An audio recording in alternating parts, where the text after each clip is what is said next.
That's why the book is called That Will Never Work. And of course they were right. It was a ridiculous idea. It didn't work, but it was a starting point. So you get into it, and all of a sudden you're intrigued by how am I going to figure out how to take this weird category and bring it online. I think I read this story. Basically, you and Reed are commuting from here over the mountains. Yeah. And because you're working in another company and you're kind of talking about, you're bringing ideas weekly, daily, and then you kind of have this moment where you kind of put together this idea with the DVDs, which there were, at the time, there's like hundreds of thousands of DVD players. I mean, it's a small, tiny market. And you kind of realize that you can put these in the mail. Yep. And they're not going to get ruined or something. How did that happen? So you're right. That's the setup for the story, is that Reed and I were both, his company had bought my previous startup. So we had all gone to earn out at that company. Most of our company that he had bought, had been consigned to the basement as a business unit to run that product. And I ended up getting sucked into being VP of corporate marketing. So going from this really cerebral 12-person company and boom, big multinational company. But anyway, the big upside besides the economic stuff of selling the company was that I was going to work directly for Reed, and he and I both lived here in Santa Cruz and began commuting to work together. And then that went on about 6 months, and then an even bigger company bought our company. And so maybe the lucky part of the story is both Reed and I were being let go. You have some euphemism, made redundant or whatever the word for it. And Reed was going to go back to school, get a higher degree education, change the world. I'm going, this is great, I'll start my next company. But because we were commuting all the time, we're kind of brainstorming it, and Reed wanted to keep his hand in the entrepreneurial world, and he says, well, we agreed, we'd start a company that he would be the angel investor, I'd start and run it, and we needed the idea. And the process we used was basically every morning Reed would swing by my house, about 3 or 4 miles that way, and I'd get in the car, and by the time we'd even left the driveway, I'd be all set.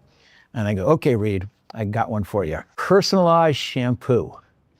People are gonna cut off a lock of their hair, and they're gonna mail it to us, and we're gonna have a team of ace hair scientists who are gonna formulate a custom blend just for you, and they're gonna subscribe to it.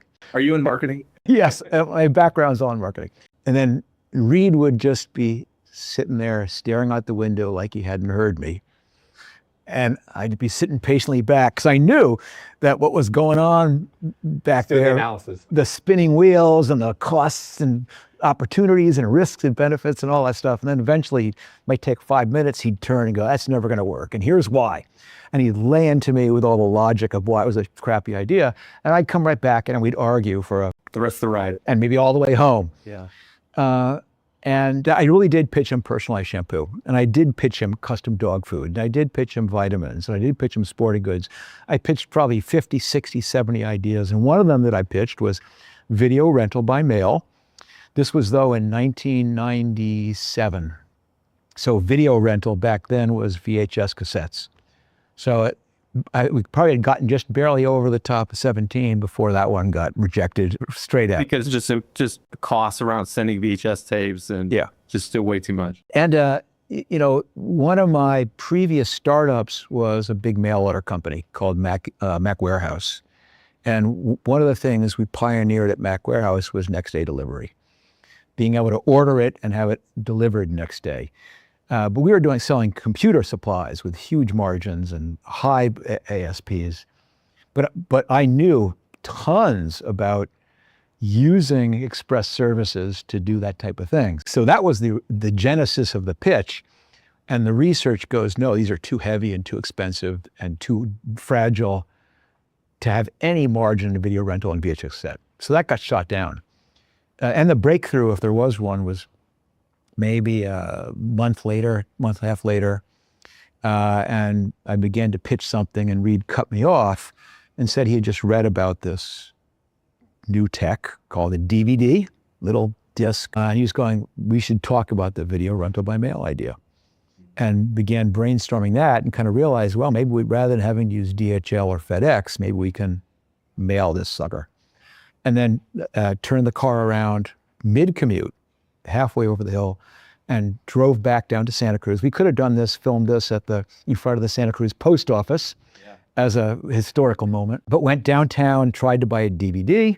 And of course, it was still in test market, and I don't know why they hadn't picked Santa Cruz as a test market, so there wasn't one available. So we bought a used music CD, and then went 2 doors down to a little Santa Cruz pitch store called Paper Vision, bought a little envelope, gift card, greeting card envelope, put the CD, mailed it to Reed's house, got to his house in less than a day, intact. Next morning, picked me up, there it was, made it to his house for the price of a postage stamp.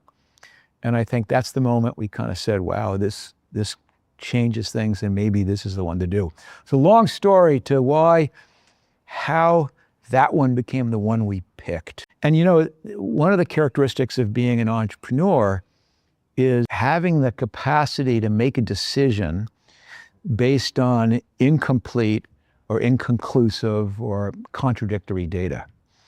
And you dig in a little bit trying to understand video rental by mail, what's involved, and pretty soon you realize there's just no amount of analysis is going to tell you whether this is going to work or not. And the only way we're really going to figure out whether this will work or not is by doing it. And so Reed wrote a check. I hired a bunch of people. We rented an old bank office up in Scotts Valley, California, just a little bit north of here, and spent about 6 months putting together the type of website you could probably build in an hour. You knew that Blockbuster was this, everybody knew Blockbuster in the 90s. It's like one of the most iconic brands of the 90s, I feel like. And we all had that experience, the joy of Blockbuster and also the intense frustration of all sorts of things, not just the late fees, but even, I remember as a kid going in and just being devastated that they didn't have the new movie. You know, they would have these walls, right, of like all the new movies. And then if you didn't get there in time on Friday, you were just out of luck. And then you had to pick something you'd already watched or whatever. Right. You had to wait in line 20 minutes to get some movie you'd already seen.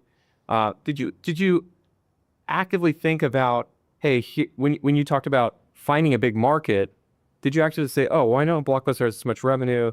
I also know that people are frustrated by this sort of video rental experience that they're having today? Or did you not connect all of those dots in the beginning? No, obviously you connect all those dots. And so you're right. What excites you is an $8 billion category dominated by one player. I think they had 60% of the market, 70% of the market. I mean, they were $6 billion. So I guess that's 75% of the market.